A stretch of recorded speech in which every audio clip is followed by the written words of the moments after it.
don't think it's just about operating. There is so much to driving a grader. You've got to be a part soil tester. You've got to take an interest in it. You've got to understand your moisture contents, your moisture curves, your compaction ratios, all that. Then you got the other side. You got to be part surveyor. You got to know how to set up, make sure you benched out right.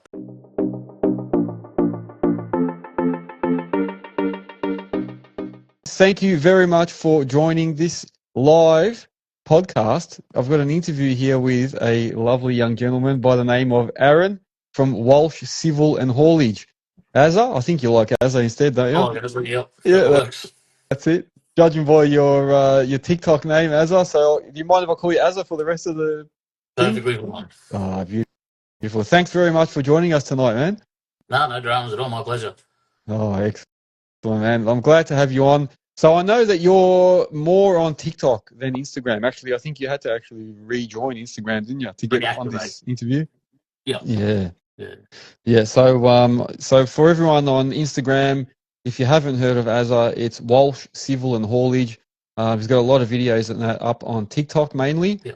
And some of the guys said they knew you anyway. Yeah. So when I mentioned your name, some of the guys reckon they know you from up north there. So it's good to see that it's a small community up there as well, man. Everyone knows everyone. I think the whole of Australian earth moving community is small. Everyone knows everyone. Yeah. Yeah. That's it. Now, before we start, importantly, Tilt Rotator Society saying, give us a look at the haircut, the majestic haircut. Can you give us a spin? Oh, look at that. What is that? Is that a mullet? Is that what they call it? Or is it a skullet? What is it? I think so. I don't know. I've ran it for the last probably 6-7 years. Just get the side shave, the top trimmed, and leave the back go. Yeah. Oh, man.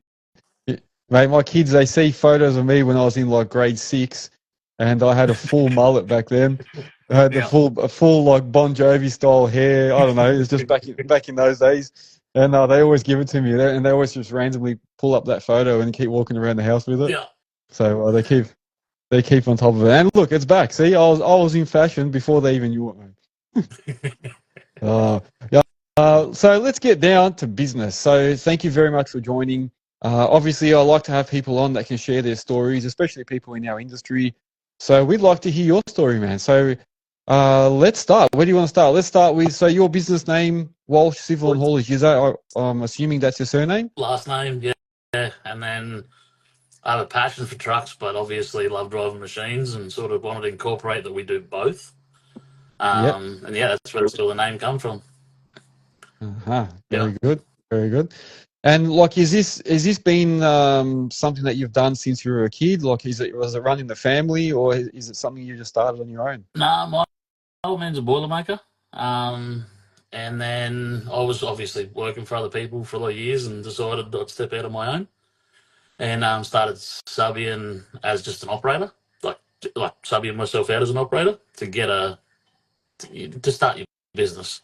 And then a year after that, I bought a truck and dog. And then 6 months after that, I bought another truck and dog. And then I realised there's no money in trucks. And I drive hired a grader. And the whole time when I was doing all that, I was still operating for someone else. Like, I didn't go and do it my own. Oh, yeah. So that I still had that cash revenue coming in. Yep. But, that's sort of where it all started. And went from there. Yeah. So we'll get into it in a minute. We'll sort of ask you what equipment you've got and what you've had and stuff. Yeah. How did you learn to operate? Like, how did you actually start from scratch? Well, for all the people that haven't. Yeah?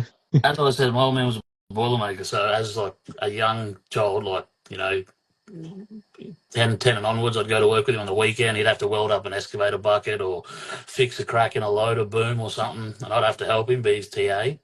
And then after that, I'd get to play on it for 10, 15, 20 minutes, go and dig into a stockpile or move it or park it back up. And I used to go just for that bit. I hated the welding part of it, but I'd get to jump in the machine, and that's all I wanted to do. Yeah, and then from there, while I was in high school, I'd go jump on people's machines for free on the weekend just to get me time up. Yeah. That's a good one, because like a lot of people ask, how do I start out? And then that's one of the things I always say as well. Yeah, you're going to have to unfortunately try and get in somewhere for free until you get good enough, and then they can say, well, you know what, we'll start paying you. So no, that's it. I'm glad that you said the same thing. Yeah. I don't know, the rules these days make it a hell of a lot harder than back then, but now, like, yeah, giving young fellas chances, I think any chance you can get, push hard, and if you want to do it, jump on it, push for it, and you might get 5 minutes, and then next time you get 10 minutes, next time you get half an hour, and then it's a day, a month, and you build your experience up. Yeah. Yeah. Yeah. No, that's how it is. That's how it goes. And most people have said the same sort of thing.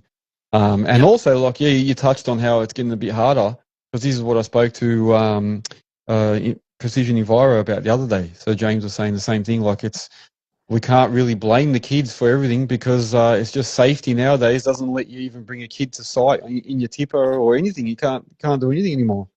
No, exactly. And not like if you had someone on your machine on a site and they got hurt, like you're gonna go, you're in trouble. Yeah. Yes. So like I you agree. sort of have to employ them so that way they're covered by whatever work cover or whatever, and then put them on the machine. It's the only way to do Yeah. it, I think. Yes, yeah, no, that's true. That is true. And then, like, even because a lot of guys learn a lot of stuff from the YouTube and watching videos and stuff. But These even that, days, like today, I was filming today and I got told off. Got told to stop filming. They didn't want me to film on site, and I'm like, if I can't film on site, how are people going to know anything anymore? You can't do anything. yeah. I think, Yeah, like, obviously when I was a child, you didn't have those platforms. So I used to, like, there'd be new estates going in around home, and I'd be the kid hanging off the fence just watching everything work and what it's doing and what it does. And after school, I'd be down there every afternoon just watching the machines for hours until they parked up and went home. yeah. And that's what a lot of us were like. And I still see that. Like when I do residential jobs, I see the mum walking past with a little kid in their hand or in a pram, and they're like, stop, stop, stop, and they're screaming. They want to stop and watch. Yeah. Oh, and then the Yeah. poor mum standing there for an hour. Oh gosh, I've got to go. Give them the wave with the bucket or Yeah, yeah. yeah. No. No, they do. Yeah, kids still love it. I suppose we're all kids at heart. Even that's why we do it. I reckon half the time, because we're just playing with big toys, isn't it? Toys just got bigger and more expensive. Yeah, yeah. Very, very true, man. Very true, very true. Uh, what's he saying? Ashton Lavering saying, "Where are you filming all their secrets? Which secrets?" uh, so yeah, so tell us a bit more. So you're in Queensland, near Bundaberg, is it? In Bundaberg, so our depot's 40 k's east of Bundy, and we run out of here. But we've only just started working at home. Before that, we were, northwest, mid northwest Queensland, right down to Dubbo, New South Wales. Wherever the work is, we go. Yeah, Yeah, I very rarely yeah. get to spend time at home. So you're always on the road then, I suppose, yeah? Yeah, yeah, always move. Yeah. Well, as I said, last year and a bit we've been home, but before that it was never home. Yeah. Yeah. So what do you do? What, you just live away from home, just stay at places and stuff and follow the jobs where they go, or how come it works out like that? Yeah, like, so you get offered a job and you either find accommodation, or sometimes the contractor or the main contractor will supply accommodation. I bought a caravan, so I just tow that around with me and Yeah. live into that pretty much here and there. I have just go. I love it. I've been paid to see Australia. Like, if you put a Yeah. crosshair over of Australia, I build an airstrip right smack bang in the middle. There you Yeah, go, man. You that's know it. what? I was talking to someone about this the other day, and they were saying how, it's a little bit quiet now, especially in Melbourne. And he was saying how he's been moved to like he does civil works, so he's Yeah, been like on subdivisions, like with a grader actually. And he was saying they've moved him to, like, 2 hours away from his house. And he was like, you know what? Most guys will probably get upset with that, but he's like, same thing what you just said. He's like, you know what? I'll look at it as in, I'll go there, I'll live there for a bit. He'll probably stay in a caravan, same thing. yeah. And he goes, I'll get to check it out, check out the area a bit, and hopefully it won't be for too long. And then he goes, I'll come back. So he's like, yeah, you just got to see it as a positive, I suppose. Yeah. That's it. And if you want it, it's there. Like, there's work over in Australia, and it's hard to get blokes that want to work away. Yeah. Or that Yeah. willing to, That, they want to have one, but yeah. It's true though. Yeah, a lot of guys here, we've got the Westgate Bridge in Melbourne. Everyone's like, I'm not working across the Westgate, man. I'm not going to the other side. And it's like, well, if the work's there, you got to go, man. Yeah. You got to go. yeah. Uh, Especially when you work all for right. yourself, you can't pick and choose. Yeah, that's right. That's right. I mean, you can to a point, but yeah, you're right. If you want to constantly work and get money. You just got sometimes you got to bite the bullet. That's it. All right. No, that's good. That's good. And I see so this business. How long have you started this for? Like this Walsh Civil? We've been running. It'll be coming up 9 years, 8 years. Yeah. Yeah, a little while. Yeah, definitely not. But yeah, still fairly young, still making mistakes left, right, and centre. But yeah, coming up 9 years I've been going for. Yeah. Yeah. Yeah. Hey, you know what? That's still like you say, still young, but also you still got some years in there that you've already got under your belt. So you've obviously learned heaps. And I see you've got I've seen a fair bit of equipment on your page. Yeah. On TikTok. So tell us what you started with. Yeah, let's go through what your first machine was and how you went from there. As in what I bought or what I had? Yeah. So I started with a dry hire grader. Was my first machine, and dry hired it and got a contract for it, put it through, and nearly buried me doing that. I was sleeping in my car to make it work and to keep overheads down as low as possible, and yeah, so it was a 140M grader, and that's where it all started for me. So what? Yeah, sorry. I was going to cut you off then quickly before you go to the next point. Why did you end up dry hiring it? Just for people that are also looking at starting out, so they can learn as well. Like, why did you choose that option? Risk management. So if I wasn't locked into, a 4-year contract to pay for something, it was once if the job finished early or you got off hired or something unforeseen happened, you just hand it back. There's zero risk. The reward is great, but there's definitely a lot less risk in it. Yeah. No, true. And you're saying that it almost buried you. Is that because it got expenses got high, or what actually happened? When you're first starting out, 30 and 40, 60-day contracts, you've got to front your fuel, all your normal living expenses, houses and food and all that type of stuff. And she's a hard slog for the first couple of years. When you're used to getting paid weekly, and then all of a sudden you're not getting paid, get paid monthly. You got to have a little bit saved up, and I thought I had enough, and I wasn't even close. Yeah. I hear you, man. No, I think a lot of us probably end up getting some loans at the start, or borrowing against your house, or loaning from your parents or friends. There's always something involved, I think, at the start. To get started.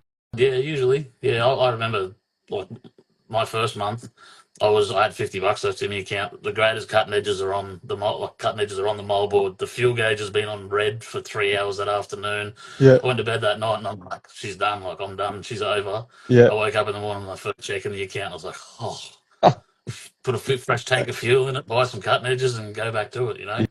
But yeah. And then there's $50 again in there. Yeah. No, I hear.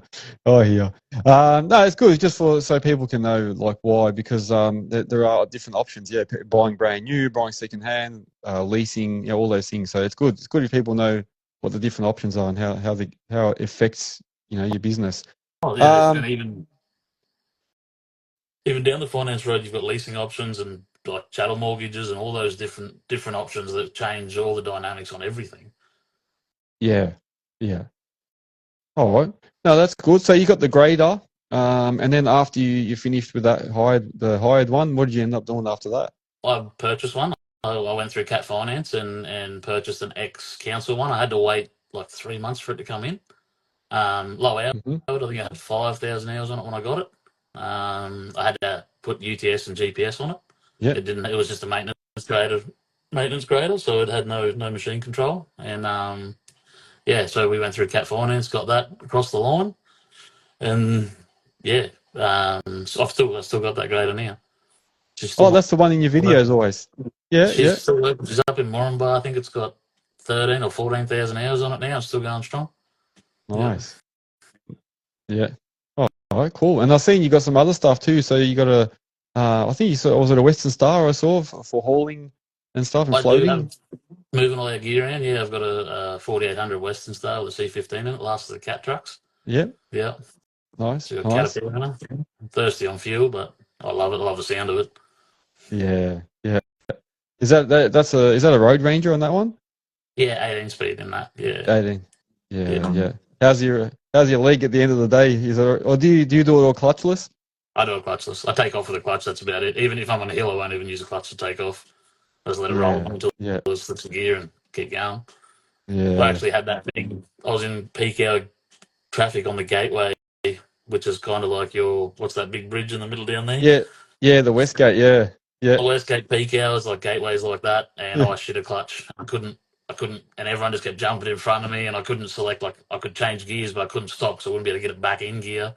Yeah, that yeah, was a very stressful time to get through peak hour traffic with no clutch. yeah. Man, my one of my operators did something similar. I think a selector fork or something came out Yep. in the gearbox, so we could only go up to in the low range up to like up to the fourth gear or something in low range. So he had to drive it from, and it happened in the tunnel, so which is just after the Westgate, and he Yep. had to drive it through the tunnel over the Westgate, all in like low four, all the way, just full revs, and he was just like everyone was looking at him, beeping at him. He's like, "What can I do, man?" And I was The just like, drivers down "Crawl there it." aren't the Hey, drivers down there aren't scared either. Like, I come yeah, over I know. that Westgate with a D7 on, with, like, a fair bit hanging over each side, and you look in your mirror and there's cars driving under the blade, and you're like, "Are you crazy?" Yeah, Yeah, yeah, just no yeah. fear. People. I think it's oblivious, man. People just drive and don't think, man. They don't think about what can happen. Yeah, you literally Yeah, look in the it's mirror and funny. there's this car, like, the cutting edge is 200 mil off their roof, and they're just driving in the lane like normal, and you just, righto, hold it straight. Yeah, yeah. Unfortunately, I think it's getting worse, man. When I was just driving, even today, I had a few close calls on the road. It's just getting worse, man. Very, very Yeah. bad. So, what do you say? Do you haul your own gear only, or do you also like float for other people? No, we do float a little bit for other people if they need it, like helping friends out, and or if things are busy, if things aren't real busy with the machines, I'll jump on the float and go move gear. Done a few trips to Perth a couple of years ago. That was pretty cool, good experience. I've never Geez, gone that far. long. That's a long haul, man. It Yeah, was a good drive. I've done Alice Springs and Darwin plenty of times, but never Perth. yeah. Yeah. Yeah, yeah. We've got some guys making comments here on TikTok. Aussie grader operator. He's joined. He's joined. He's been saying you're a top bloke the whole time. Sorry, I didn't say that. I forgot you can't see it. No, I No, can't. he just said that the drive. Yeah, he's saying drivers don't give a shit anymore. He's saying, and then he said also when I said that we're like big kids, he said, yeah, we're just using real life Tonka trucks now. Yeah, Uh, exactly. Yep. uh, very true, man. Very true. Yeah, so I noticed you got that, and then I think I saw you had was it a Kenworth tipper and stuff, and I, something else, and a Hitachi, was it a 13? I've got two 14 Hitachis, an old one that the first digger I've bought, and then we bought a new one 2 or 3 years ago. And then I have got a Kenworth tipper with a triaxle tag trailer and a combo on it. So I got a 6 ton Hitachi and a T76 Bobcat on it as well. So Oh, there you go. Yeah, oh, I did see that one. Yeah, when you said you were just picking it up, I think yeah. the new beast or something. I can't remember. Oh no, my new beast, that's me Silverado. Ah, there you go. Yeah, A Silverado. You got I just picked one. up a new cute. Yeah. The ad just Oh, pulled me through. nice. Bloody Yeah. hell. You know what? I think in Melbourne, like there's a couple of guys that I know that have them, and I always worry about the size. Like we've got just my Triton struggles to park somewhere, and I'm thinking, where am I going to fit this Silverado if I get one, or a Ram or something? But people have still got them. Everyone's got them here too. Just take up 2 car parks. Yeah. That's what you Yeah. can do. Because if you park between someone, they can't get in and you can't get in, so you're stuck just parking two. Yeah. Or end up being one of those guys that everyone talks about. Oh, that guy thinks he owns the road. Yeah. Yeah, that's it. Yeah. Oh, there you go. And we've got someone on here. Who's that? Dan T. Dixon, is it? You're saying you saved his ass a few times? Oh, Dan damn. Dixon, is it? He's a Yeah, good there fella, you Dan. go. Yeah. There you go. So it's good. We've got a lot of people joined. A few shout outs there. True to Contracting, Jenna Troy. He's in WA. He's saying the 90-mile straight. Is that what you went on as well when you Yeah. went to Perth? Yeah, well, I've done that. I went to Perth, come back, landed in Brisbane, got home. So Brisbane's 4 hours from my house. Yeah. Got back home, literally sat down, opened a beer, and I got a phone call saying, "You want to go back to Perth?" So I jumped back. I jumped back in the truck and went again. Oh, man. You know, when I was younger, I used to always wish what I wanted to be was like a truckie on the road, going interstate and all that sort of stuff. And then I hear all these stories about how after a few trips you're over it, you don't want to do it anymore. You can't, you're in a rush all the time. It's not like, oh, you just go at your own time. You got to actually get there. You got what do you call it? Time frames and that. I think it depends on the gig you're on. Like, I've done trips to the Territory road trains with two other blokes, and it's like the funnest trip you've ever had. Like, oh, you hungry? Yeah, pull up and we'll cook sausages on the side of the road, and like. But then you do get the ones where like you got to be in Sydney and you got to be there yesterday. You got to go, and like I either one doesn't bother me, but you do. I think you just got to take the good with the bad with trucking. Yeah, that's what it is. Yeah. Yeah. No, true. And to have your rests and all that stuff. Someone's asking here, actually, Tilt Rotator Society has a good question. What's one of the biggest hurdles that you had to overcome growing your business? What was something that you had to like overcome that was a big hurdle? I think I've got two growing pains that are still today. One was buying another grader and trying to get it work when you're not sitting on it, when your business name's built on your reputation. And graders one of those things that they're a pound of flesh, so they want what they want, and if they don't get it, they don't want it. So I think that was a really big growing pain, like trying to get a second grader running. The other big growing pain is like you support, like it's really hard to find good support in business, good accountants, Yeah. get everything done on time, those type of things. And then I guess people too, like finding good operators and blokes that want to, help you get there. I think that's one of the things that I've struggled with the biggest. Yeah. Like we've done the old, we've grown and then shrunk and then grown and shrunk, and I sold gear, bought gear, sold gear because of that. Yeah. Yeah. And that's I think very common, man. Very common. If you listen to any of my podcasts, every guest says the same thing. Same thing. Yeah. Yeah. It's that your supporting networks have got to be good and they're hard to find. Yeah. I'm paying the nose for accountants at the moment and I'm still not impressed. Like there's nothing worse when you feel like you got to tell them what to do, and you're giving them suggestions, and you're like, hang on a minute, I'm paying you to tell me what to do. Yeah, that's true. It happens a lot, man. It happens, and then you feel like, oh, I'll move to another accountant, but then it could be the same crap. So it's like, I'll just stick with what I know. Who I know. I moved 3 times in 12 months because I had the ATO up my ribs, like taking me to court because nothing was lodged. Like that's how bad it was a couple of years ago. Like I thought I was going to lose a lot. And jeez, found these accountants that helped me out of it now, but even them, it was a push and getting like the ATO was taking me to court because none of my basses were lodged. I'm sitting here paying this accountant money and not hearing anything. I'm like, oh, everything must be kosher. Like I haven't got a bill for a while, so maybe if they just leveled everything out, I don't know. And then all of a sudden, bang, you come to court. And it's like, what for? But they're not liable for any of that at all. It's all on you. Like you cop it. Yeah. Well, I had an accountant tell me that it's all basically a trust-based system. So the ATO just trusts that you're giving them all the correct information, and that's it. So, if your accountant is just telling them nothing, like what you say, or if he doesn't even feed them anything, they think nothing's happening. So, what did you do to overcome that? How did you fix that for anyone that might have the same situation? I found a really good solicitor, like a really good one. And some good accountants that they were good, but I had to push. Like I'm in ringing them nearly every day saying, I need this done, I need it done, like get it done, to the point where I was flying to Sydney to help them get it done. We went to court and I got out of it in the end, and it could have been a percentage of this and that, and it would worked out like $250,000 fine, and my solicitor getting it to $20,000 fine. So we just paid it outright, walked away. I'm like, thank fuck for that. Yeah. I think it was more luck than, and that's simply someone you're paying to do a job that hasn't done it. Yeah. So probably a lesson. What lesson did you learn from that, you reckon? Just keep on to everyone around you, like keep pushing. Like if you haven't seen it come in, ask. Yeah. As long as even like Cruisey has like, oh, they'll do it. Yeah, no, it's all good. We'll sort it out later. Oh yeah, sweet, everything's okay. And then you learn it comes back to bite you in the ass in the end. Yeah, you definitely always have to follow up on things. It's like your workers and that, I suppose, as well. Yeah, like if you leave them on job sites too long without going there and checking up on them, you never know what you're going to come back to. True. True. Yeah.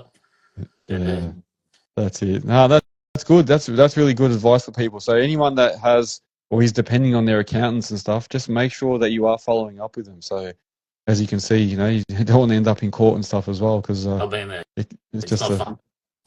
big headache, big Yeah. headache. And Tilt Rotator Society is saying, yeah, hound your service providers until they do what you want. Yeah, exactly, 100%. man. As it, yeah, like you're paying them to do a job, hammer them.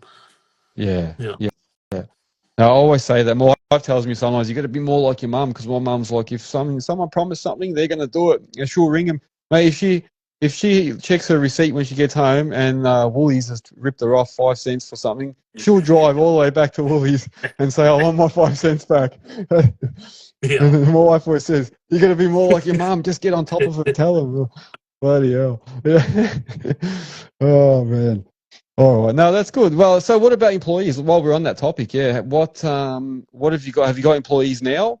I do. I've got 3 full-time at the moment, and a couple of boys that come help me out on ABN here and there. When I need someone extra, they float between, or they might be FIFOing out of the mines and they might have a week off and I've got a bit of extra work, so they'll come jump on and help me out. We were this time last year we had 9 going, 2 big contracts, and I think I burnt out. Like it just stressed the hell out of, like it was just too much. Yeah. And we sort of just dwindled back down to where we are now, and it's a lot less stress. So yeah, no, just the 3 full timers and me, and yeah. Yeah. So what do you find it easier to have the guys on ABN and just subbing in so you can just bring them when you need them, or what do you prefer? I What do you out of the 2 prefer, full time? I prefer ABN. Like it's, you got to be careful with it because you can, like there's a lot of rules and regulations behind it that you've got to know, otherwise you can come unstuck. Yeah. Um, the and like I pay wages, like we pay above what the average, like look after everyone, and yeah, even on like ABN, it's they're just it's a better tax write off for a business. From a business perspective, it's a lot better situation. Yeah. Yeah. Yeah. No, that's true. That is true. I suppose it's just like it's like getting someone from an agency and that, but you're just doing it yourself, I suppose, instead of going through the agency. Yeah, that's right. Yeah, I think if you've got a good network base of good blokes, and it just makes life easy, especially because a lot of them are positioning themselves to step out and buy their own gear and do those things too. So having that ABN run and showing positive trading, because you've got very low overhead, so obviously everything you make looks like profit on paper. So when you go to buy a machine, it all looks kosher, and they'll give you the money, not a problem. Yeah. Yeah.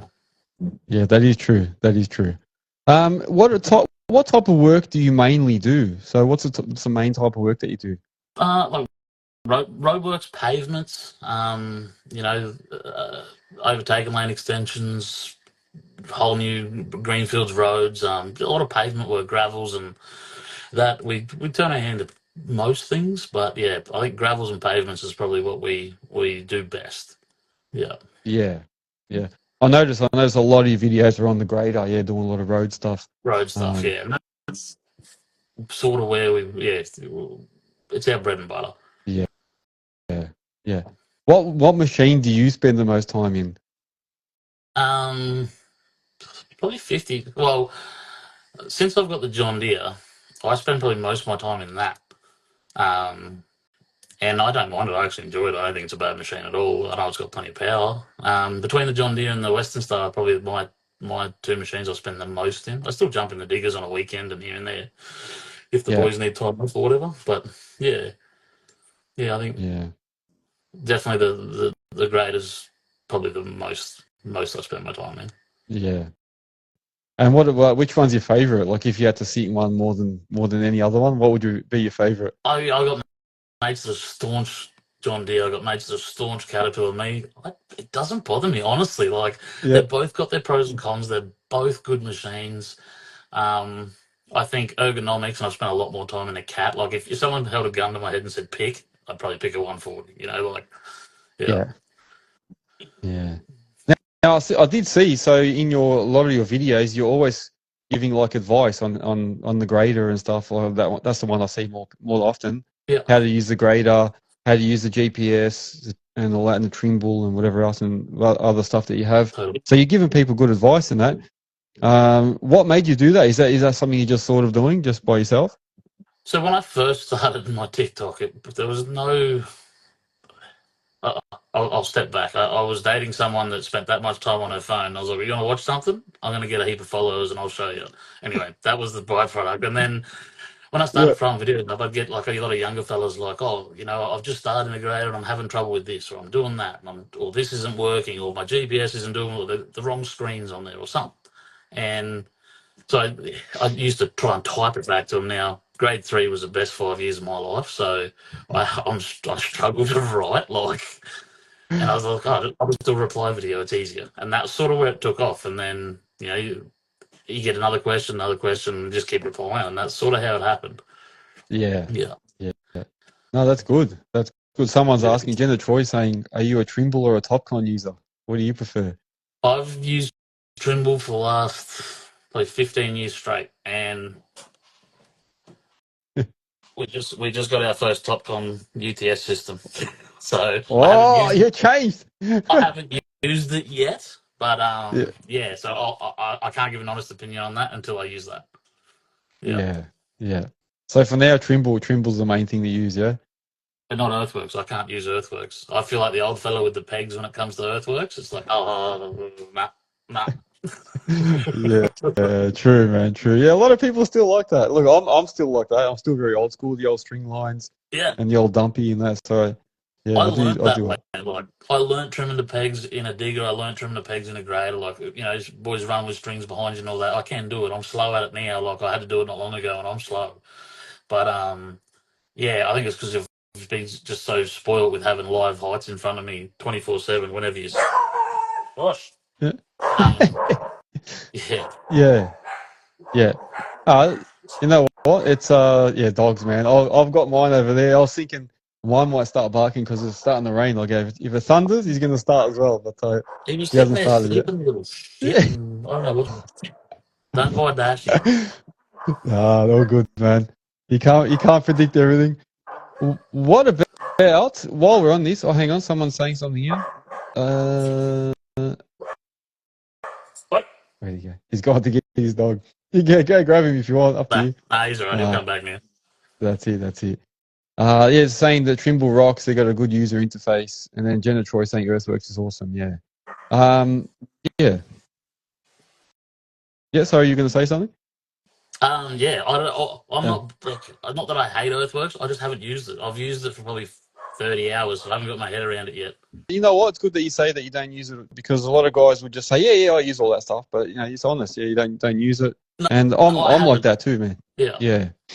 Like I've actually, if someone said to me, "What system would you buy?" From business perspective, we've got Leica on our diggers, and we love it. Like it's cheaper, but it does everything. But I believe it does everything Earthworks does, and we love Leica. Like Sarah Kennedy helped us out and threw it off your machines, and it's been good. Yeah, yeah. I'm sure Moba. I saw Moba jump on before. I'm sure he's going to hit you up in a minute. Where is he? He hasn't commented yet. I'm surprised. Moba will come on in a sec. Don't worry. I'm sure he'll fire up. I've never used this. I can't comment. Like, until I've used something, I'll give an honest opinion on something I've used. Yeah, that's it. That's it. I noticed on some of your latest videos that people have been giving you crap about not being able to get close to the curb and that. How did all that start? What happened there? I think it's just TikTok and 99 times out of 100, when you click on them, they've posted nothing. Like they've got nothing to show or share. Yeah. And they just, I don't know. I think they just do it for a rise. Yeah. Like I know I've got big shoulders. I'll take it, and I usually give a little bit back, and most of the time I'll ignore it for a bit until I get 4 or 5 comments, and then I'll be like, "No, Buggy, I'm going to feed it to you now." Yes. But, yeah. It happens, man. I know because I've had guys do that. Like I had a video where I was in my track loader in the cat posi track or track loader. I keep saying posi. I got to keep saying track loader. I can't. It's just posi comes out. No, posi. I was in my. They're always posies, aren't they? Everyone corrects me. It's a track loader. I had an SV and I got a Bobcat now, and I still call it a posi. Yeah, same. Yeah. Same. Everyone I talk to says posi, but people always correct me. Anyway, so I had my my cat track loader, and I was spreading crushed rock and that. And so I did a video and said, "Oh, this is how I spread it." And then everyone's like, Oh, then everyone was like, "Oh, that's not how you do it." Then I had some guy. You can always tell a shit operator, and I was like, "Who's this guy?" So the same thing. I researched him. He's got no post or anything, and I was But like, "Nah." And then he said something on another post, and I was like, "Nah, stuff this, man." So I had yeah, to do, give it back. but yeah, I had to give it back. Same as you, man. I was like, "All right, usually I'll let it go, but this guy's pissing me off." Yeah.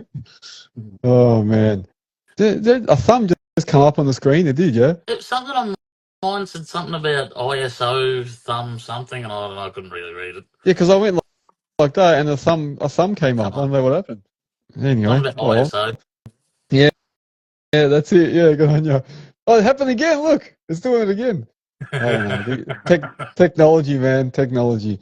So Nick Fielding is saying, "As I've driven a ride-on mower once, can I have a job?" Yeah. Nick's an Oh, old Nick. friend. Hey. Nick's an old time friend. Oh, that's right. Yeah, that's what I was saying. Everyone's going to jump on and give each other crap now. Good, Um, but and then Aussie Grader operator was saying, "I stir up Azza all the time with Komatsu Grader versus John Deere." Oh, I've there I've you go. never I've never driven a Komatsu, but I had a mentor of mine, like Johnny Watson. He taught me a lot, like when I first got integrator, and he always said nothing trims like a Komatsu. He reckons they got the Yeah, smoothest hydraulics out of all the machines. And as I said, I haven't been in one, so I can't vouch, but that was something he always said to me. So I've always had that little bit of respect for Komatsu graders. yeah. Even you know what? Even the machines, man. Every time I've jumped in the Komatsu, they are very smooth, man. Even Oh, in the they're big. excavators, Yeah, yeah, they are. they're big as a They're runner. very, yeah, yeah. They're smooth. Yeah. They're smooth. Have you ever used one? Have you jumped in them? So I cut my teeth on Komatsu diggers. Like, so for the first probably 5 or 6 years of my operating, I was always on, I had PC 220s, PC 200s, 300s, 350s for other companies. And I had a brand new PC 220, which is probably still today my favorite digger because I put like 4,000 hours on it. Um, but yeah, I always have loved Komatsu as for a machine. Like, even their loaders are pretty good Yep. compared to a cat loader. I think a cat loader feels cumbersome and slow, and whereas a Komatsu loader feels lighter and quicker, in my opinion. Like, these are only my opinions, Yeah, but yeah, yeah, yeah, yeah. Oh, that's good. Yeah. Well, obviously, if you've used them and you can see the difference in that, then that's a valid opinion, man. yeah, yeah. um, Now, what's happening here? Benji Boy is saying, "Ask Azza if he knows about the Torben Lee job happening." I That's do. what he's on. A I'll tell you, Torben Lee. just down the road from me. It's about 40 minutes south of me. Oh yeah, Delta, there you big go. old Delta group come up from down your way, and they're running it. Yeah, yeah. Well, that was gonna be my other question, man. So are you born and bred up there, like up in Queensland there? I was born western suburbs of Sydney, and Yep. as I said, my man was a boilie, and he'd do everything from shipyards to building silos and we used to follow him around. So I always moved as a kid too. Like, I don't know how many primary schools I had. More fingers. I've got less fingers and toes than primary schools I went to. But Yeah, yeah. yeah, always moving, always seeing Australia from Cairns, Townsville, sunny coast, and back to here. But I have Ah, been here for probably 6, 7 years now. yeah, Yeah. yeah. Oh, and are you noticing that's what I was going to get to is are you noticing a lot of guys coming up from Victoria, all the Mexicans coming up? Mexicans, not so much up here. Definitely Gold Coast, Sunny Coast, Harvey Bay. There's a lot of like retirees coming because Harvey Bay is just full of retirement villages, which is good for us. We pick up a lot of work from them. But Yeah, yeah, no, not so much Bundy, but definitely further south than us. There's lots. Yeah. yeah. Yeah, no, I noticed because even I had a couple of guests on recently, like Simonic, Earthworks, and that he's moved up, and heaps of guys I talked to are moving up there. Yeah. And there's talk. I just saw an article recently saying that Queensland is bracing itself for a massive influx of workers, and there's all these new Olympic Games things happening, and all Yeah. this stuff coming up, all this new infrastructure and that. So It's going I to be got a huge. feeling, yeah, you're going to get a lot of people coming up, I reckon. I want them to all keep in Brisbane and down there, and I'll just clean up all the stuff that they don't want to do anymore. I'll just keep picking up the outside bits. Yeah. Oh man. Yeah, no, I reckon there'll be a lot. There'll be a lot coming up. Because actually in Melbourne it's pretty dead, man. So I reckon, and I've heard a lot of guys talking about possibly going up there just to get some work Yeah. and until it improves, you know. I got a couple of mates down that way that are, yeah, and to speak to them, and they've pushed up, and they've branched out into different, completely different areas than they were doing. Like, they've gone agriculture and like converted machines more for that type of thing. And look, you've got to do what you got to do. But Yeah, yeah, no, that yeah, Melbourne has, since some of the big projects are wound up, I think it's got quiet. Yeah. yeah. Definitely, man. Definitely. Benji Boy is asking, what do you prefer, cat or deer joystick grader controls? Never driven a Deer joystick, so I have the GP controls in mine, which is like the H brought down to little toggles. So I have never Ah, used that. Watching a tutorial video on the John Deere, I think it'd confuse the hell out of me because they're so close to a cat, just slightly different. So some yeah, of the things that are on your right hand in a cat are on your left hand in a John Deere joystick, and I think that would take me a bit to get used to. Yeah, like yeah, I can't operate a yeah. foot control bobcat. Like I Oh, cannot do it. oh, don't, I don't, cannot. nah, I'm retarded on that. I can't. I've got no idea. Yeah. Yeah, Like I said, yeah. guys that watch me in my posse, and then say to me, "Can you jump on that? The foot control machine?" They just look at me and go, "What the hell? Yeah, how can you This, be so good in that, but they said not in that?" this bloke can operate. They said that, and it's like, man, not in Yeah, this. yeah, no, no, no. They're like, "All It's right, like get out." Yeah, yeah. swapping Digga tobacco control. Like it takes you half a day to get used to it. It is. Yeah. Yeah, bad.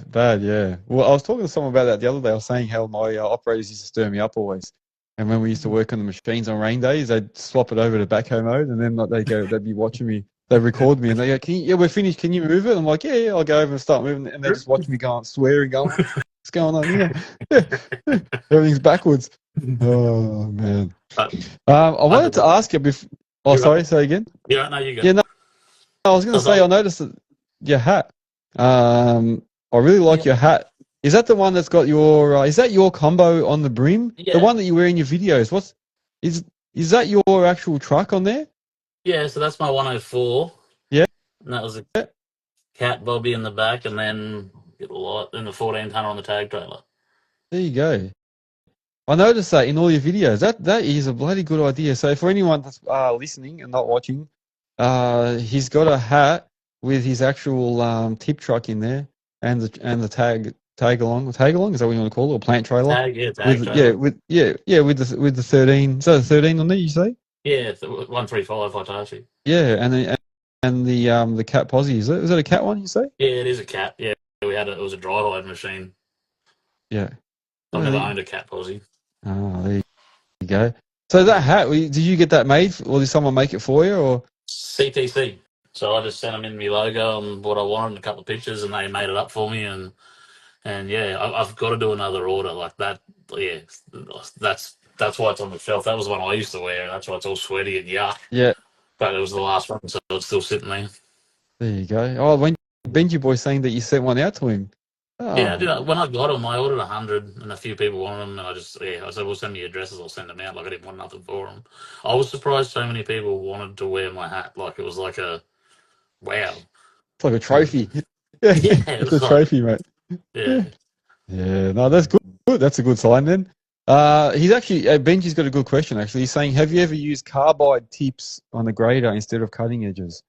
Um, I haven't used carbide tips, so they're like your clip in, like a profile of what a profile's got on them, so you can oh change yeah. the tips themselves. I've used combs, so like a perforated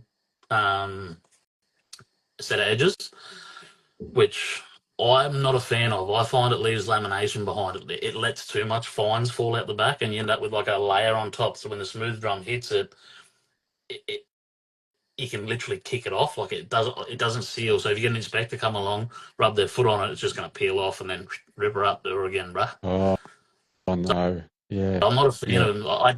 There was a fella who's he'd been driving graders probably since I was in nappies. He's the only bloke I know that can trim with combs on, and he's tried to teach me, and I can't pick it up. Oh man. Oh yeah, something you might have to practice on it. Yeah, there you go. Something to learn. We're always learning. We're always learning something. Always learning. Yeah, that's it. That's it. All right, no, good question, man. Good question. And Tilt Rotator Society, sorry he left earlier, but I wanted to say thank you for a couple of good questions he gave as well. Yeah. Yeah, very good, man. Very good.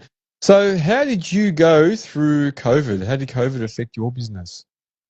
Oh, it was scary times. I don't know. It was definitely different. Because we were based in Queensland, and all my boys were from Queensland. Yet we had work in New South Wales, so we had constant border closures, and boys couldn't get home. So then they're getting homesick and stuff. You know, I had a lot of blokes leave her, and there was definitely no hard feelings. Like I understood. Yeah, Because you just didn't know when the next time you're going to get home. You could apply for a border pass one day and then couldn't get it the next, and this and that. And yeah, we did actually find a way around the back a bit further west that was through a creek and around here and over there, so we could make it happen. But yeah, yeah, COVID didn't really affect the businesses, like the business side of things, but the blokes and the personal lives things, it definitely made some. Like, yeah, it made it hard. Yeah, we yeah, were still working yeah. pretty hard, this essential workers type thing, but yeah. Yeah, I think a lot of us were still busy. Like I found that we still had heaps of work, but it was just the fact that yeah we're losing people, especially if they had to cross borders. I remember there was a stage where on the operators' Facebook page, people were saying, "Hey, let's swap operators because my operator can't cross." You know, and they're like, "We're regional, so my operator's in Metro. Can he take him and I'll take yours?" You know, people were swapping. I thought about that years ago driving, and you're thinking, how many people are going that way to drive a digger, and I'm going that way to drive a digger? Like, if there was like a website, you could be like, I'll swap it. So everyone's out, like, you know what I mean? Yeah, Yeah, no, but yeah, yeah, it's definitely, yeah, you had to yeah. do what you had to do, especially in those times. Yeah, definitely. Yeah, no, a lot of people were doing that back then. Yeah, yeah. Uh, a quick one. So obviously you love this work. So obviously you love what you're doing. If you couldn't do this, just say you couldn't do this job, earth moving, what else would you be doing? What else? That What was else would be your the next easiest thing? easiest question in the world. I'd be mustering those R22 choppers chasing cattle, Yeah. 100%. That's like my There next. That's like a dream job. Like, you, I want to get my chopper license and go and chase cattle in a chopper. Yeah. yeah, that'd be awesome, man. I only saw it once in real life. Like we took my kids up and my wife in the caravan. We went up to Ely Beach, Mm. and we were working our way back down towards Victoria. And I think it was somewhere near Rockhampton or Mackay or somewhere like that. We were out in like on the highway somewhere, and we pulled up because there was like thousands and thousands of cows crossing the road. Yeah. And they had guys on motorbikes and all with the cowboy hats, and then my kids were like, "Oh, there's cowboys!" They were wrapped. And then they had a chopper going, and the guy came up and he goes, "I'm sorry, guys," because there was a whole line of cars. And he goes, "Sorry, guys, we're going to be at least 10, 15 minutes because we've got our whole The herd whole coming. mob, yeah. The whole mob's coming." And he goes, "Just hang around." And he goes, "Oh," and then my wife goes, "Oh, who's that in the chopper?" And he goes, "Oh, that's my son. I'm teaching him how to use it." And he was only young. He's only a young guy. And he's up in there and he's swooping down at him. And I was like, Yeah. "That's sick. I'd love to do that." Oh, Yeah. it is the best adrenaline rush. Yeah. Yeah. Oh, there you I do go. A it bit every like day. Yellowstone. Yeah. Did you watch Yellowstone? I have I guarantee watched you watch Yellowstone. Yellowstone. I have watched Yeah. Yellowstone. Yeah. I Yeah. think everyone has. I think I Oh, that's like cool, that man. that Landman better. Yeah. Yeah. Yeah. Yeah. Landman. I started watching a few things. I watched Yellowstone, then I watched 1883, then 1920, all the other ones, and I was like, I All the started. other ones. Yeah, I had to I stopped. I think I stopped on the one after. Which one was the one with the girl in it when she was That was she went with the Indians? I think it was 1883. Yeah, Yeah. then I started watching the next one, 1920, whatever, and then Yeah. I got like after a few episodes, I was like, I'm done, man. Yeah. Yeah, but it's cool watching that stuff. Yeah, that's amazing, amazing. Okay, so that's what you would do. Yeah. What anything else that you would do apart from that? That's Or was that the pretty. main thing? I don't know. Just all I wanted to do was drive a digger when I was younger, and then I watched a phenomenal grader driver named Nick Williams. I was pulling batters in a 20 tonner, and watched this bloke on a grader and was like, I didn't know a grader could do that. Like, that's unreal. And I was like, Yeah. that's what I want to do next. That's it. That's me. And so I set that goal, and now it's chopper. I'm going to get my chopper license. That's my next thing. There you go. Yeah, Good, man. Yeah, do it. Why not? You know what? You live once, just do it, man. that's it. There's a guy called Emil. He owns the NGU real estate offices and that in Queensland. He does a lot of stuff on the internet. You see heaps of him. But he always says that the triggers when you're born, the trigger's already pulled, and he goes, now it's just a matter of when the bullet's going to hit. So That's it. do what you can, man. Just make it Enjoy. happen. You know? Yeah. No, he's Yeah. really good. He's really good at that.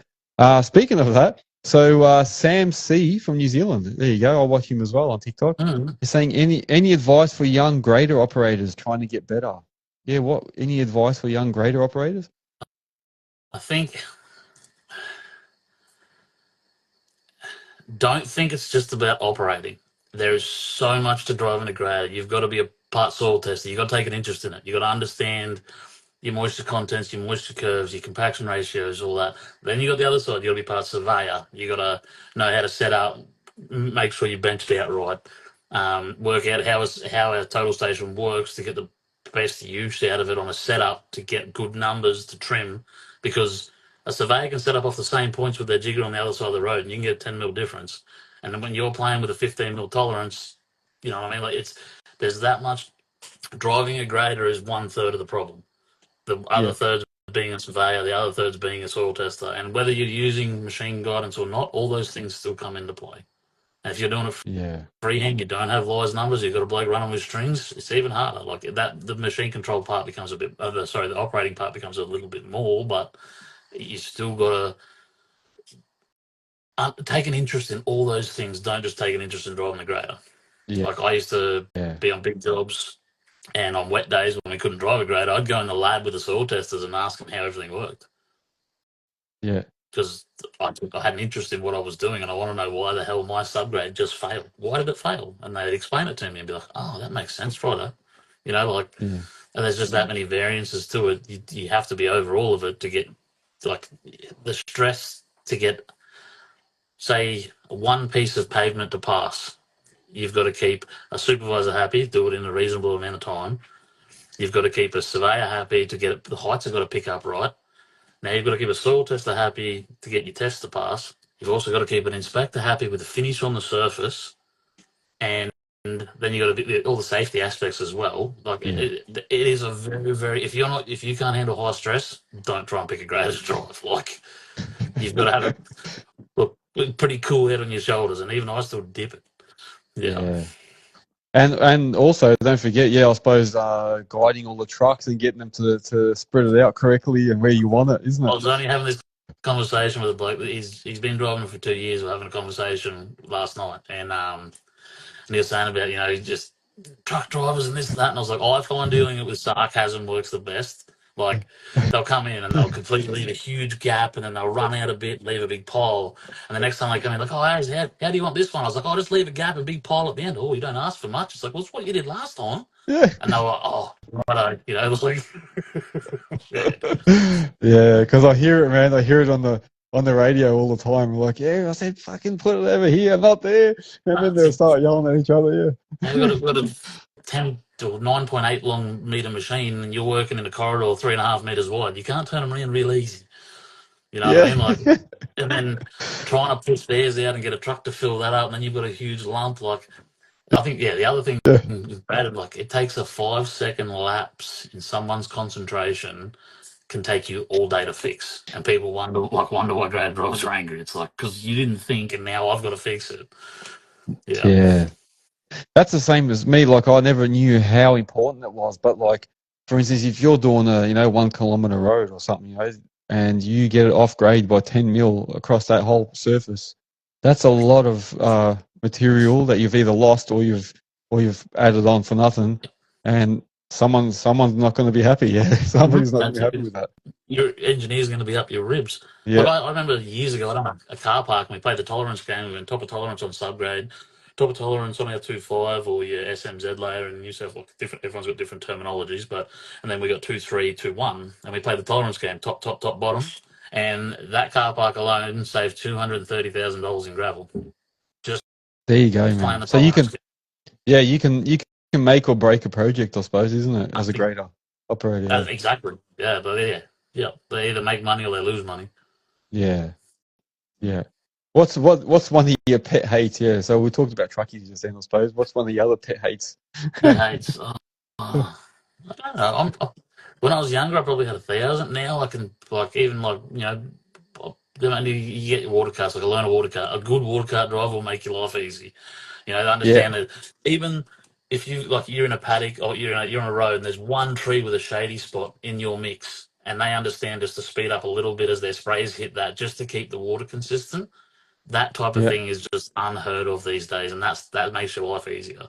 Or your ends get real wet, so you want to turn your sprays off as you mix, and turn your sprays off earlier and earlier, and turn them on later and later at each end.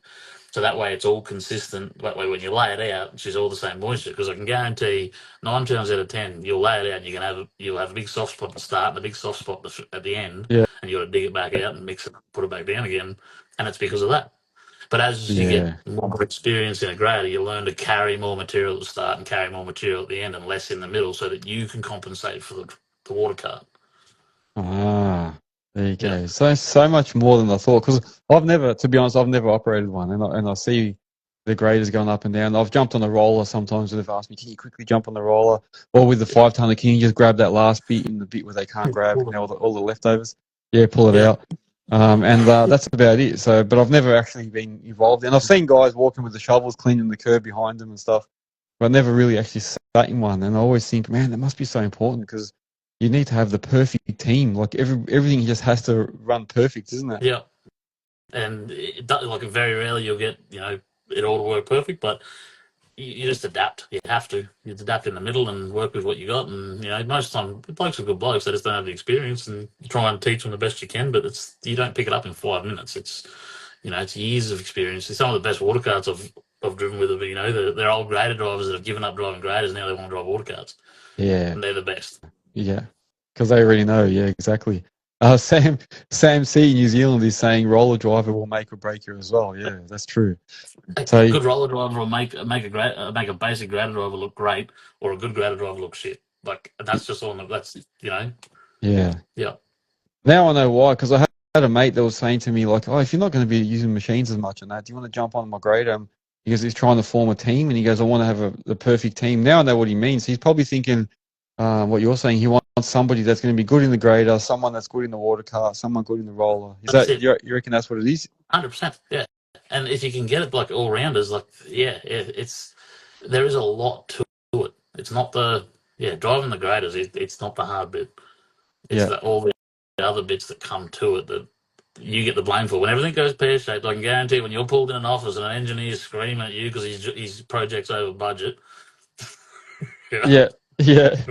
Yeah. Oh, I can imagine. So now I know why. Because I remember even sometimes they used to yell at me, "You've parked your bloody machine right in front of the total station." Or yeah, yeah. Look, They'd be like, it doesn't matter. yeah, There could be a huge paddock and someone's always going to park in front of it. That's just a guarantee. yeah, No one knows yeah, any better.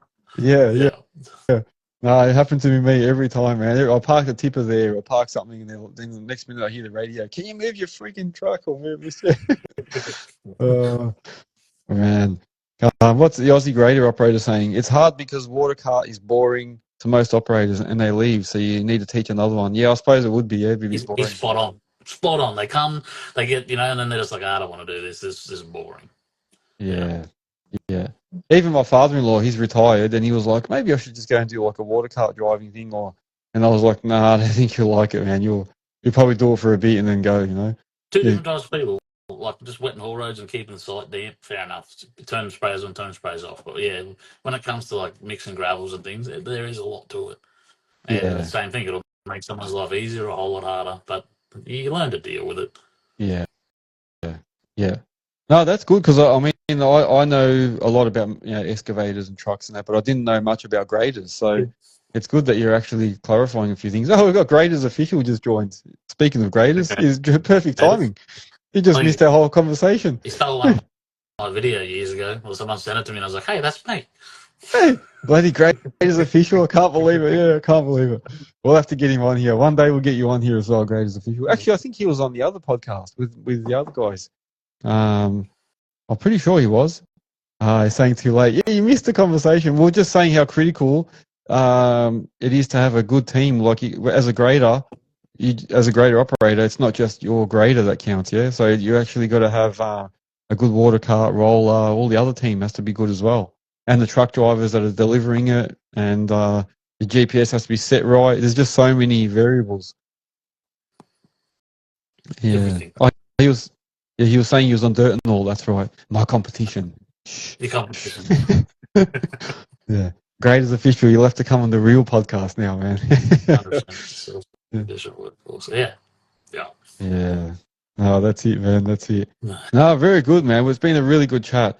If while I'm thinking of my questions, if anyone else wants to ask a question, yeah, go ahead because I think I've pretty much asked everything I need.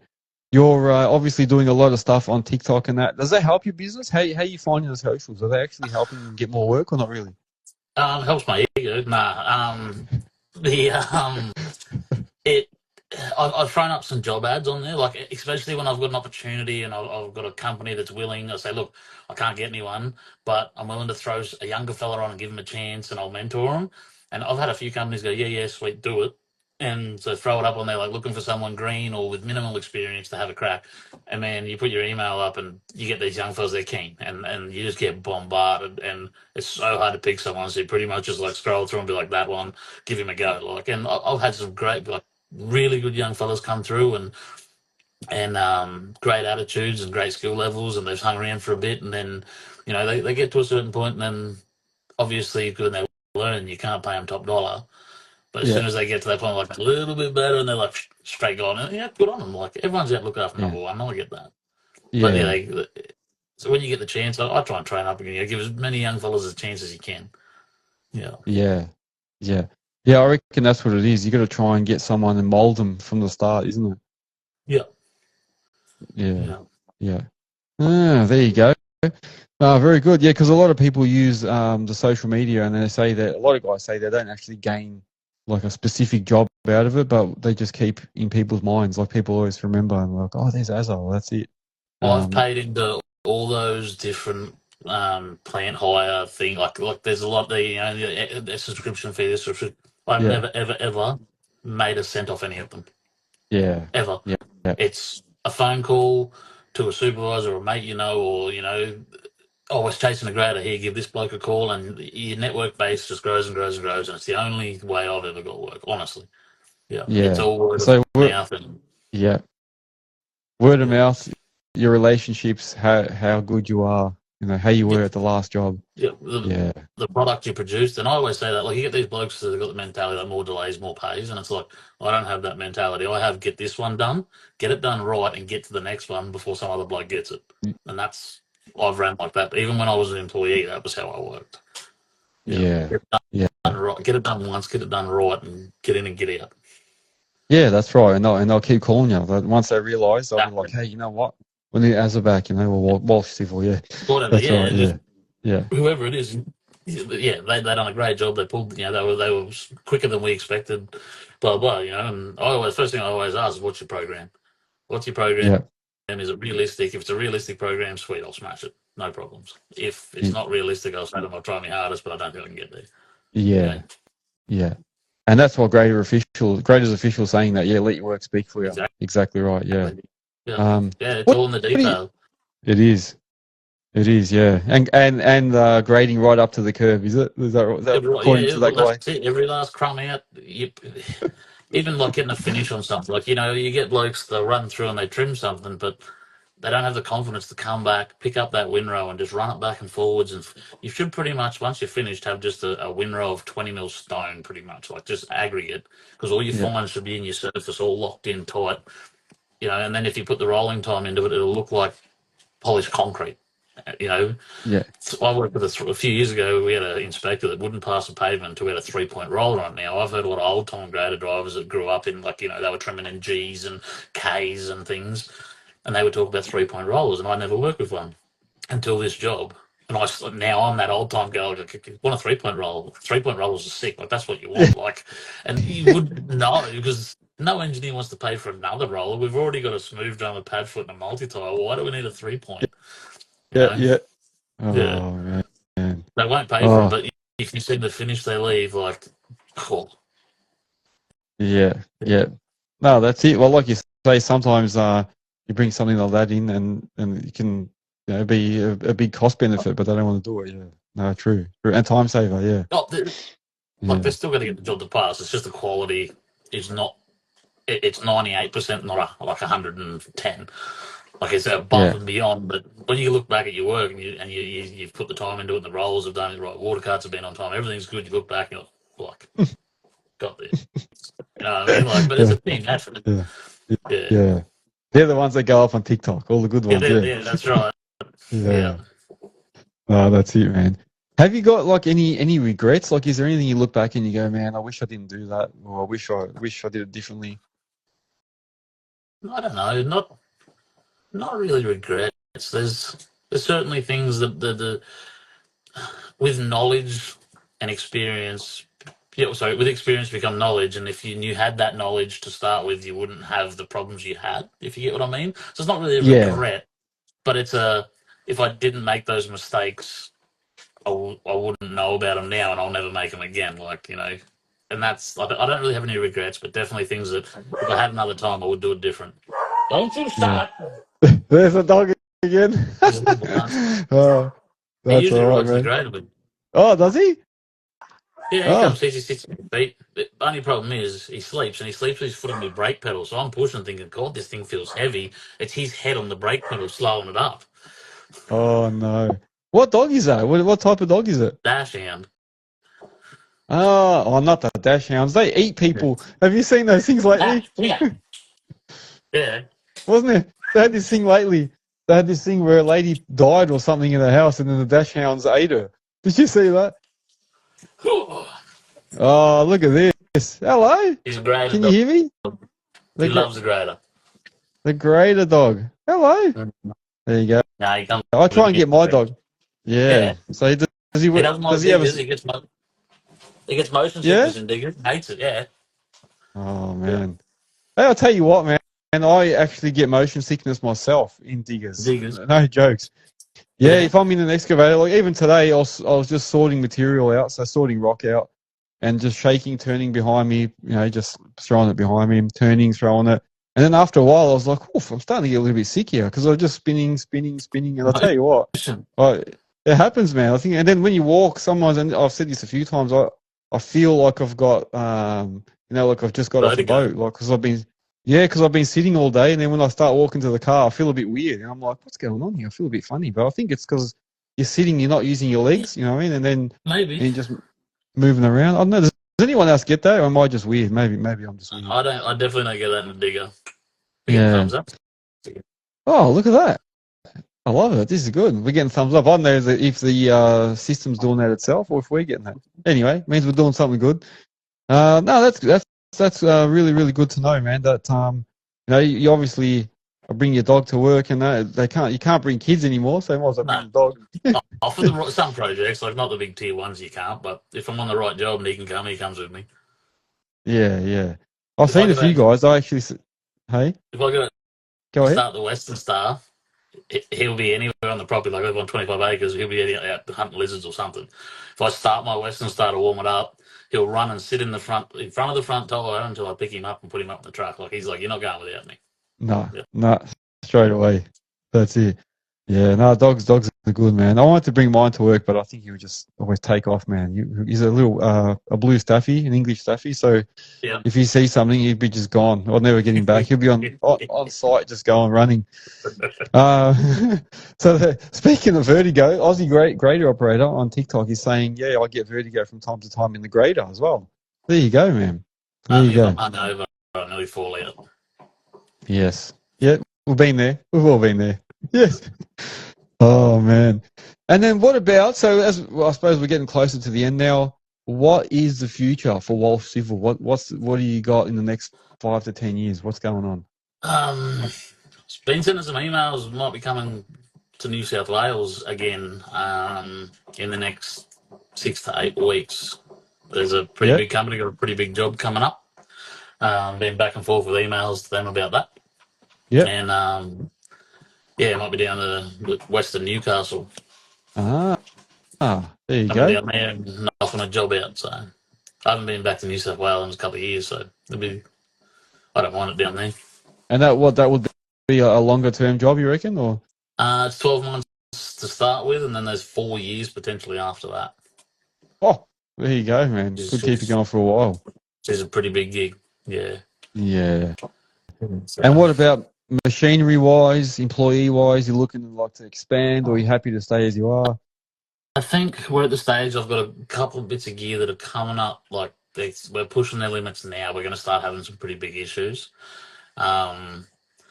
But so I had a brand new 150M on order from Caterpillar mid last year, and they rang me and said, "Look, come pick it up." And I sat out. I got home from work and I got the contract out and I laid it out in front of me and I sat there and I looked at it and it was 770,000.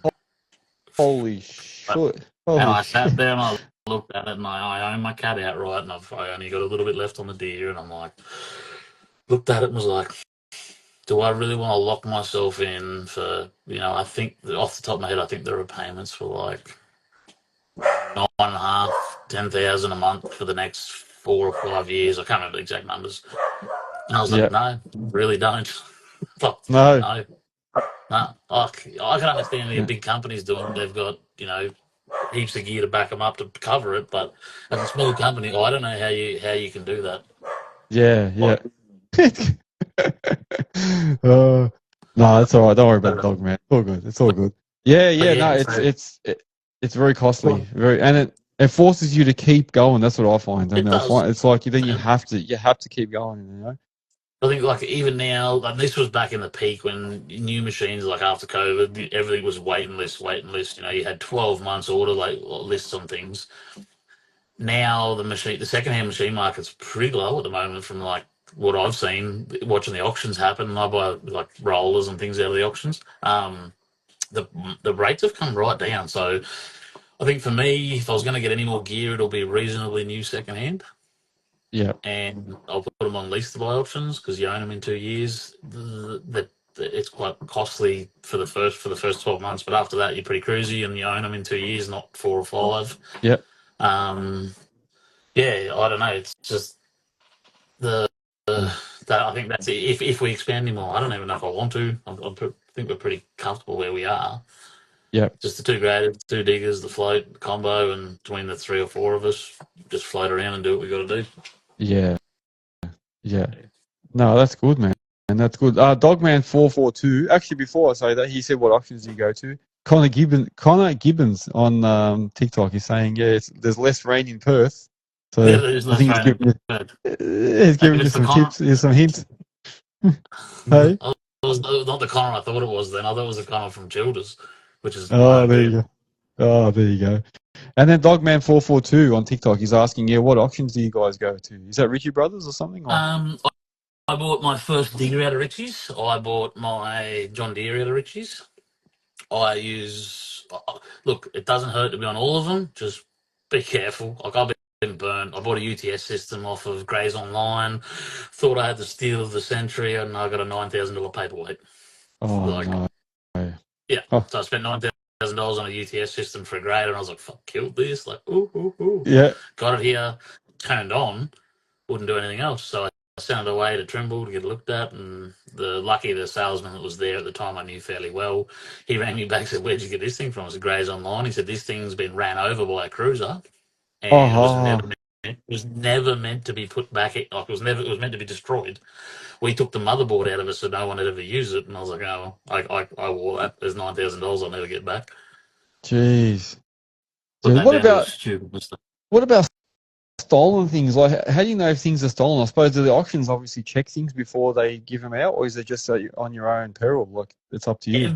Nah, so with style, every single thing has a serial. Like when it comes, even individual GPS cables have a serial number. So like Yeah. that's what everyone panics. Like I don't take receivers off my gear. My insurance covers why they're on there, so I don't take them off. If someone steals your stuff, they're going to go to cash converters or unless they got their own gear. But if it fails, it's no good to them anyway. They can never get it repaired, so it goes in their shed and it's paperweight. But everything's got a serial number. Stolen GPS gear. If you're stupid enough to steal it, and if you steal it from me, you're stupid enough for the consequences. To be honest, like I want to go to the police. Yeah. Like Yeah. yeah, Yeah. yeah, And then if you've got it, can they track it? They can track a lot of stuff too, probably. Yeah. yeah. Yeah, I think with a lot of the newer stuff, that as soon as it gets plugged in, they know where it is. Yeah. Receivers and screens and things. But even then, like you ring up or someone comes out to fix something, first, like, honestly, if you ring Trimble Australia or Trimble SciTech or SciTech Solutions or SciTech Constructions, New South Wales, Queensland, As soon as you ring them, the first thing they ask for is a serial number on what you're calling for. That's the first thing they Yeah, ask for. And if you're yeah, dealing with something that's hot, they're just going to go, oh, yeah, no worries. No, we'll send a tech out. And they know it's hot. yeah, Yeah. yeah.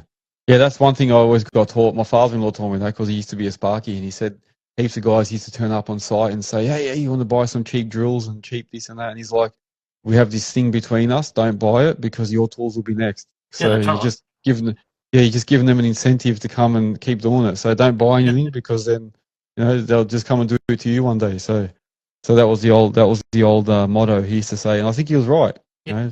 Just don't buy it, man. Yeah, Yeah. yeah.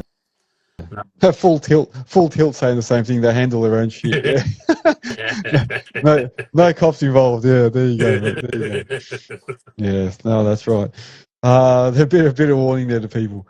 Yeah. So, look, I'm all questioned out, man. I've got plenty of information here. I really do appreciate you coming on and having the chat, especially live. It's hard. Yeah, it's hard coming on and thinking, oh man, people are going to start hammering me. It was definitely nerve-wracking, I know that much. Yeah, no, Yeah, I've enjoyed it. It's been good. Like, yeah, I think what you're doing is amazing. Putting a voice and you know, letting the young people and other people see, other people's experiences and that in the industry. It's a great platform for people to learn and understand.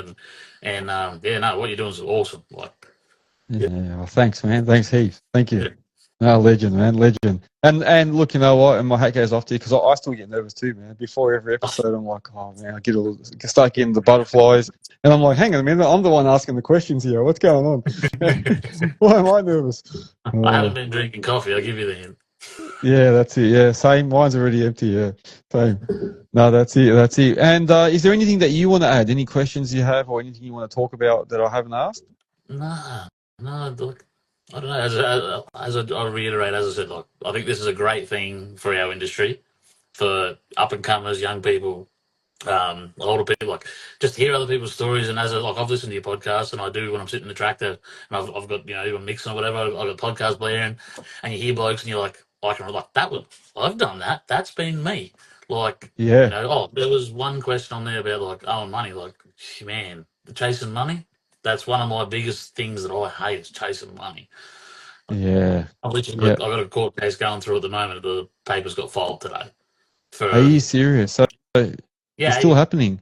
from November, $86,000 I owed for that's 2 months. I paid the labourers, rollers, graders, water cart, trucks, diggers to help this bloke out on a development to get it done. And as soon as the asphalt went down, he didn't pay me 1 month, and I was like, oh, just being me. I was like, we'll just keep going, finish the job, and then not paying you. So now it's all been up to solicitors, and there's 80 something thousand. It probably cost me 25,000 to get it back. Like, but Yeah, that's I've worked my ass out for the last 2 months to catch up that 80,000 that was not paid to us that I've already outlaid. Then there's not a huge amount of profits in our industry. Like, by the time your yeah, machine repayments, fuel, wages, this and that, you're not pulling much off each machine. yeah, yeah. It's true. And the worst thing I hate about when people owe you money is that you feel awkward calling them about money they owe you. And I'm thinking, why am I feeling awkward calling you when you should be the one feeling awkward, isn't I, it? these people wouldn't answer my calls. I don't feel awkward calling them. I find it hard to how would you say, deal with things in a diplomatical way. Yeah. I think that will go with that. Like, it's like, we've done the work. Pay us. Like, we've done everything we can to sort you out and help. And now that, yeah, and it's the first time I've had to go through it, and I've rang people, that I've known business for years, and they've been through it, and they're like, good luck, good Yeah. luck. That's all they say is like, Yeah. we've been through it. And it's so hard. Like, yeah, that's the one thing to be very, very careful. If your gut's telling you something, if you're running for yourself, pull out early. I should have. I should Yeah. have walked as soon as that first one wasn't paid. I should have parked up and said, "Not happening, bruh, until we get our last month's payment." Instead, now I'm 2.5 months in the hole. Yeah. Because I've paid 3 blokes' wages, machine repayments, fuel, the whole lot on the whole kit and caboodle. I've paid all that out already. Yeah. And this bloke had the hide on 83,000, had the hide to offer me 20,000 to settle it on the spot. Well, when I told him my peace of mind, he said that I was rude, and I said, your offer's rude. Yeah. Yeah. That wouldn't even cover your costs, you know what I mean? So No, it wouldn't even ridiculous. cover machinery. Yeah. Yeah. And yeah, it's a shame. It's a shame that it still happens, and people like that get away with it. That's the shame. And then they know that. So I mean, the thing is, you've got to start forking out for a solicitor. You've got to fork out for everything else in the hope of getting some money back. Something back. And when, yeah, Yeah. and they might turn around in the end and say, "Oh, we're bankrupt. We've got nothing." And then you're like, So, "Oh, so what now?" yeah. Yeah. Yeah, no, that's the hardest bit. Like one of the hardest bits is that is a reality in a lot of aspects that you'll be very careful. So I won't work for. I'll just work for me. You know, the tier one companies, and even then, there's still things that happen. You know, like big companies go belly up, and you get burnt from them too. But I think the risks is a lot lower. Yeah. Yeah. And to counter that, I suppose Mountain Machinery saying get trade credit Trade insurance credit before you insurance. start. So Yeah, I've I've heard people do done it. some Yeah, research about PPSRs now, yeah, and I'll be taking the PPSRs. That'll be something that I'll be looking into and doing. So that's yeah. you can take a PPSR out on their assets, and if they don't pay, you can literally just drive your float in, pick it up. You get your solicitor to write one form, send it. You pick their piece of gear up that owes roughly the same, load it out, and bring it home. And that's what I'll be doing from Oh, now. that They is don't good, even man. know that you've done it. So yeah, if you've got solicitors, if any owners really got solicitors, and that you look at taking out contracts with PPSRs in them. PPSRs. There you go, people. Look that up. Yeah, I should do a podcast on that. Let me write that down. Yeah, Maybe it'd be good for me to do some research on it and tell people about it. yeah, PPSR. yeah. It's a way to cover your ass. Yeah, Yeah, if they own yes. a gear, you're subbing to them, and they don't pay the bill, and you can take a PPSR. It costs like $26 or something on their asset. They don't even know you've done it, and then Yep. as soon as the contract's finished and they've paid you and everything's all hunky dory, you just remove it. So it's the same as like a finance company when they put a PPSR out on something. So you're pretty much saying like, I'm working for them. They've got to sign a contract to do it. But as soon as you get your contract signed that you're going to work for them, put a PPSR on a piece of their plant, then at least you're covered somewhat. You know, like Yep. yeah, There you go. So you get that through your solicitor, is that right? yes, So yeah. they, So your solicitor writes up your contract. yeah, You have a clause in there about PPSRs, and look, if they read it, they read it. But they sign it, and then all you got is you got to get a VIN number or a chassis number of an asset that's going to cover you. yeah. And that's what I'm That's a going down that path now. that's a good idea. That's a good Yep. idea. And for anyone else that's listening as well, Mountain Machinery has said you can do an all paps Cool. as well. So there must be like another. Must be something Yeah, similar. I'll yeah, have to research and write that down myself, actually. yeah. I know there's a couple of companies I've dealt with recently. They said that I think they pay like $100 whenever they put on a person that wants to start an account with them. They pay like $100 to get some sort of paperwork check or a credit check or something done on every customer before they give them credit. Yeah, So there's all heaps of avenues, but yeah, you what just you're got to saying is the PPS and that is good. cover Yeah, yeah, your ass, like, because if you're going out and you're shelling out, hundreds of thousands into an investment, and then it doesn't pay off, like it was nearly enough to bury us. Like, there's another thing that was touch and go. Like you just ride these waves in business. I swear, you have the highs and then you're straight down to the lows. yeah. Sometimes you think you're killing it. I used to laugh. I used to get like a big sum, after 30 days or 40 or 45 days, you get a big sum in your account. You're like, oh yes. And then 2 days later, you pay all your bills and you're left with like $2,000. You're like, oh shit. Yeah. Oh, start again. Yeah, I Yeah, remember those days. Yeah, it's not that bad, people. Whoever's out there listening and thinking about starting, it's not that bad, but it is. uh, yeah, no, it's good that the realities of it. That's what people need to hear, and I'm glad that you're keen to say it as it is because. I am an Huh?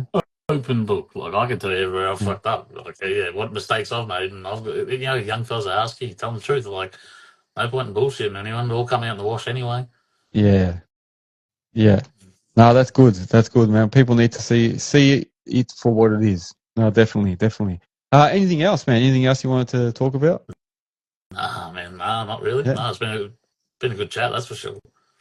Yeah, no, it has. It has. I enjoy it, man. I like it because it's a bit casual. It's like we're on the phone call, basically, just having a chat, Yeah, that's it. Yeah, Yeah. no, good, good, good. Well, I hope you've enjoyed it as well. Sounds like you have as well. No, definitely. And I do appreciate you. Thanks, man. Once again, I appreciate you coming on.